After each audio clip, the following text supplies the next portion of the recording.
All right, I want to walk you real quickly through the calculations for this lab. They tend to cause people a little bit of a headache. First and foremost, this chart that you see in your post-lab packet, which is slimmed down from what you see in your lab manual, because I think the lab manual one is a little bit confusing, only contains 3 numbers you're measuring in the lab. The first of these is your volume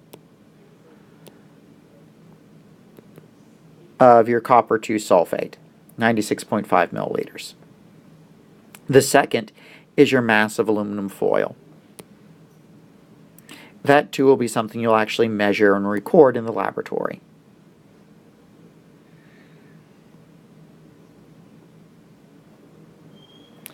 The other thing you'll measure is all the way down at the bottom, and that's your actual yield of copper in grams. That's the amount you collected. So we take a look at that, and it's going to be whatever you record there. And this is where the class shows wild swings of differentiation in terms of what they collect. Those are the only actual numbers you measure in the lab. Everything else on this chart comes via calculation. So let's take a look. First of all, you have to calculate your moles of copper sulfate. And that comes via molarity. And depending where you are in the semester, you may or may not have had molarity. So let's talk about molarity real quickly. Whenever you see a capital M in chemistry,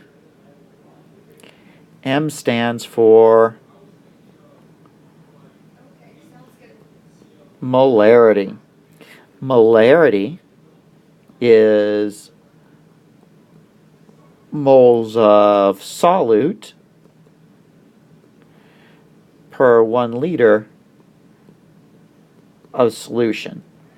To put it in English, if I have a 0.010 molar sodium chloride solution, then that means that I have 0.010 moles of sodium chloride in 1 liter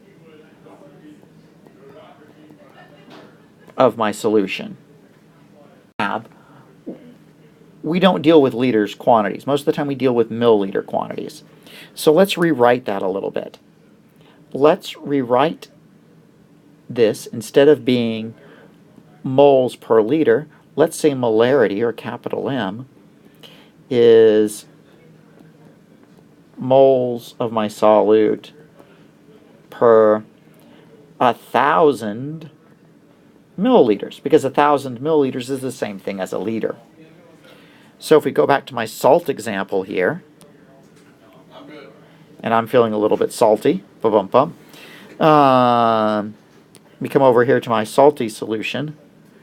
Instead of saying that a 0.01 molar sodium chloride solution is 0.01 moles of sodium chloride per 1 liter of solution, I could say that it is 0.010 moles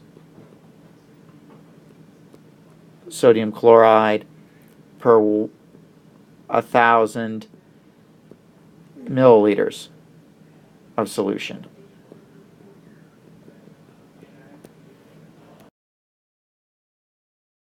All right, what a mess. Let's clean this up a little bit.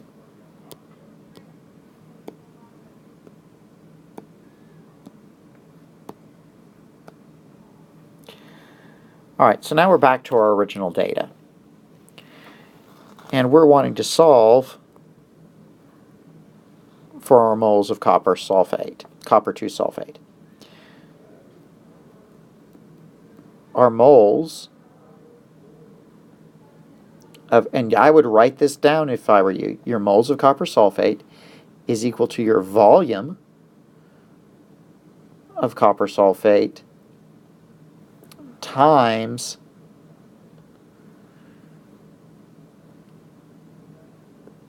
one mole of copper sulfate per 1,000 milliliters.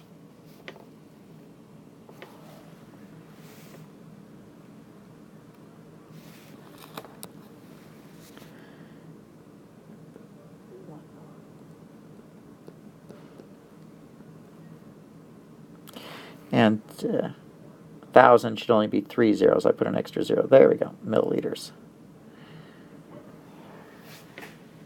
Where did that 1 per 1,000 milliliter come from? It came from this chart over here where they told us that we had a 1 molar solution. So the fact that we have a 1 molar solution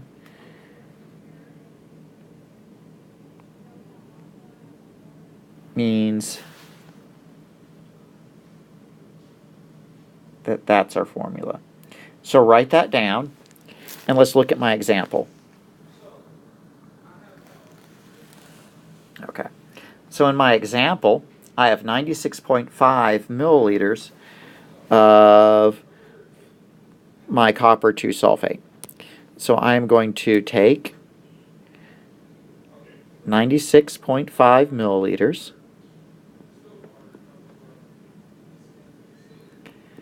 divide by 1,000 milliliters and multiply by 1 mole.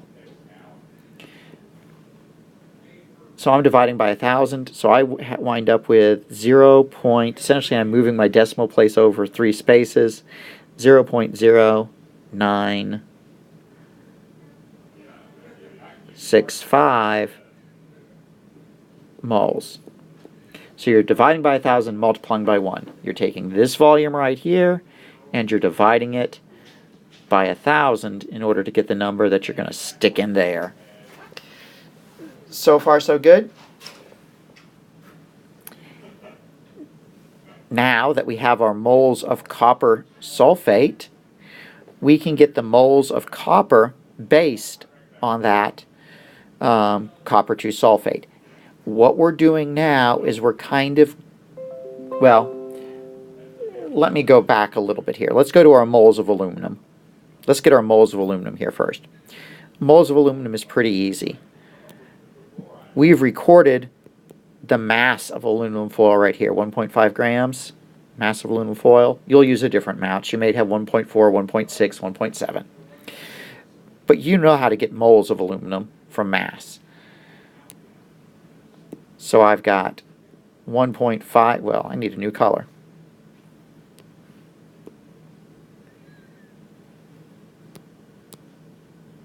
Okay, here we go. I've got 1.5 grams of aluminum, and I know, according to my periodic chart, that 1 mole of aluminum is 26.9815 grams of aluminum per 1 mole. So I'm going to divide this number right here by 26.98 grams. That's the molar mass from the periodic chart. So 1.5 divided by 26.9815 equals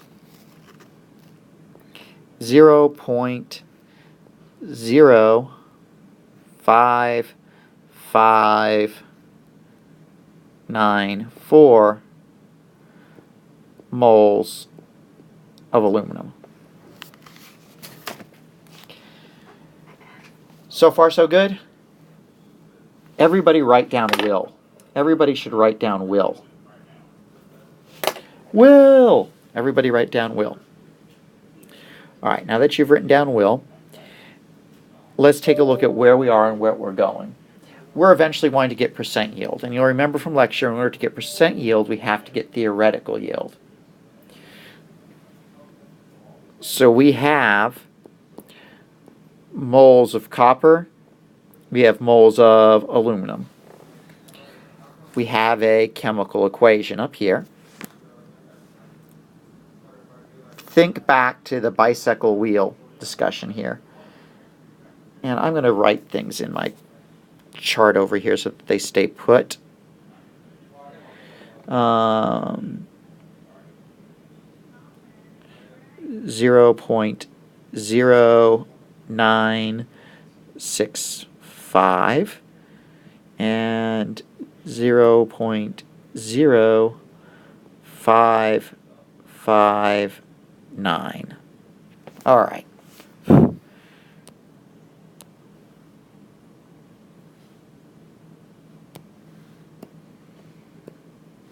I'm cleaning things up a little bit so that we can talk about them a little bit easier, so I hope you did indeed write them down like I recommended. All right. Come on. All right, so now I've cleaned things up a little bit. Let's take a look at this reaction. We have a number of moles of our copper sulfate. We have a number of moles of aluminum. We're wanting to figure out our percent yield of our copper. So we need to get our theoretical yield of our copper. So we have to ask ourselves the two questions that we always ask in such situations. We have to ask, one, how many moles of copper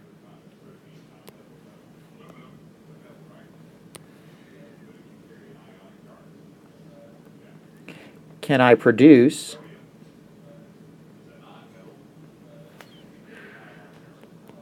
with 0.0965 moles of copper sulfate. Now keep in mind that number right there for you is going to vary, right? I pulled that off my chart, and that number is based on that number. Then I have to ask myself, how many moles of copper can I produce with 0.0559 moles of aluminum?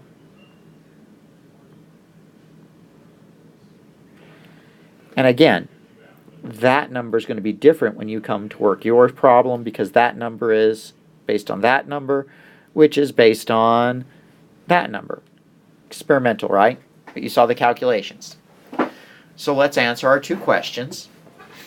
Let's go to question one, and I hope you are writing this down as you're watching.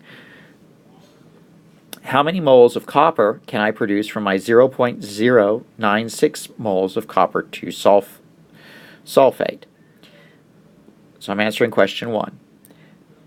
I have 0.0965 moles of copper sulfate.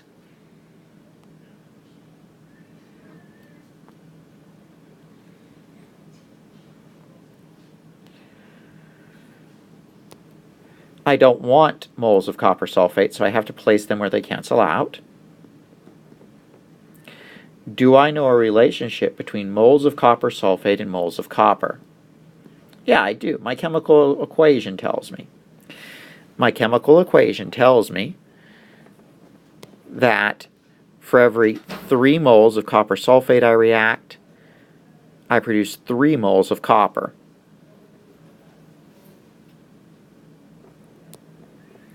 So my ratio is 3 to 3 or 1 to 1. So my moles of copper that I can produce based on my starting quantity of copper sulfate is going to be 0.0965 moles. And that's the number I'm going to put right here on my chart.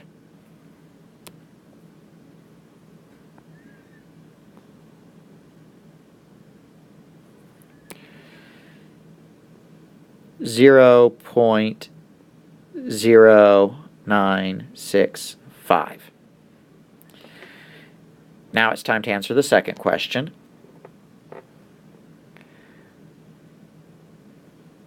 My next question is, oh no, Mr. Bill. My next question is, how many moles of copper can I produce with 0.0559 moles of aluminum?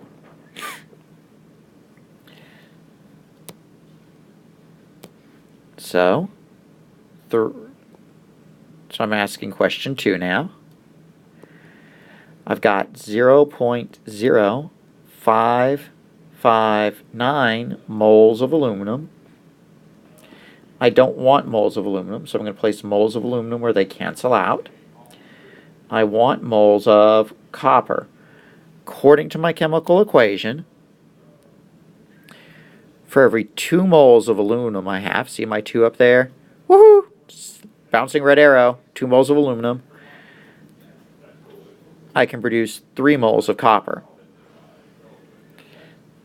So it's a 2 to 3 ratio, and that's actually going to produce a different number here, so let's see.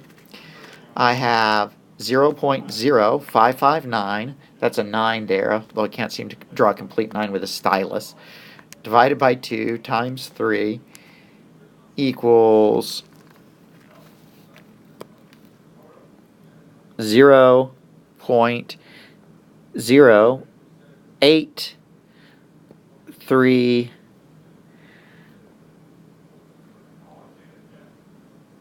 85 is what my calculator gives me. Well, sig figs, we should really only be having 2 there from our aluminum, so we'll make it 0.84. All right, so we now know that we have enough wheels. We have enough wheels, enough copper sulfate to produce 0.9 cars. We have enough doors to produce 0.8 cars. So how much is the most cars we can produce? It's always going to be the lesser of the 2 numbers. It will not always be the aluminum that produces it. It will not always be the copper. You have to do your own math. So this is our lesser number right here. Since this is our lesser number, that's our theoretical yield in moles. Who produced it? Well, who produced it was our aluminum, right? It was our aluminum that produced our least number of moles. So our aluminum, or our mass of aluminum foil up here, is going to be our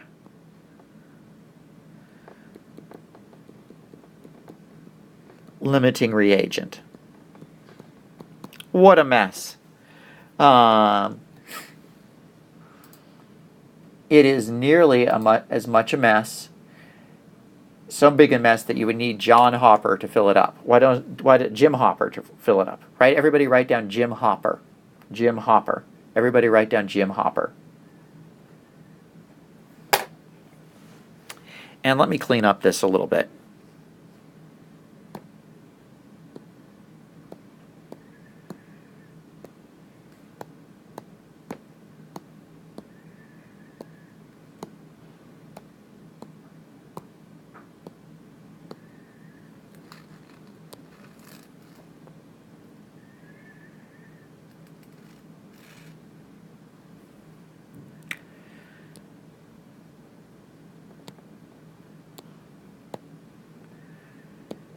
All right.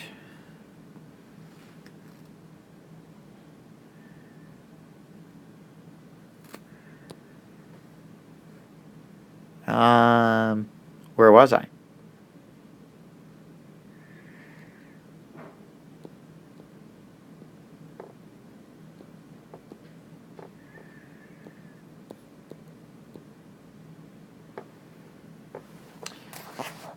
I wrote it down, I swear I did. There it is. 8,4. So we said that makes our limiting reagent whatever produced the least amount. So that's our aluminum foil in this case. When you do it at home, based on what you have, it may actually be your copper sulfate. That's your limiting reagent. It's either going to be aluminum or your copper sulfate. Your theoretical yield in grams. So you're going to take your lesser, to get your theoretical yield, take your lesser amount,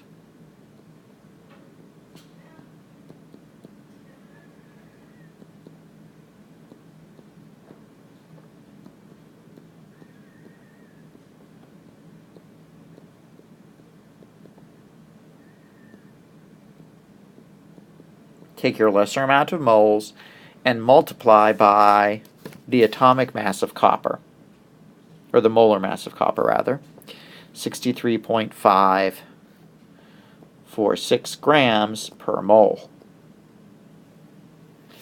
So that 0.84 is my less amount of moles, so 0.084 moles of copper times 1 mole of copper having a mass of 63.546 grams.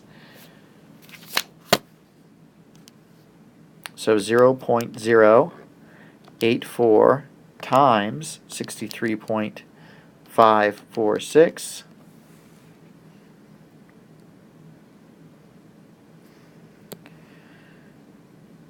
is 5.3 grams of copper.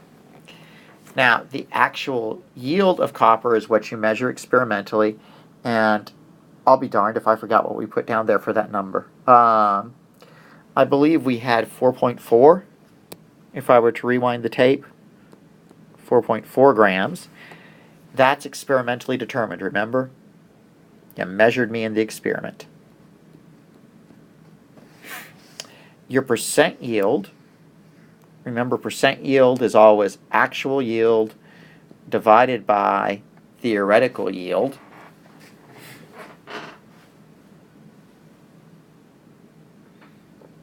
Times 100. So we're going to take that actual yield, 4.4 grams, divide by our theoretical yield, 5.3, and multiply by 100, and that's going to give us 4.4 divided by 5.3, and that's going to give us, times 100. Oh, a rather nice yield of 83%. And that's how you do the math in today's lab. Why don't you write down Joyce Byers? Everybody write down Joyce Byers. Thank you for playing. Beep.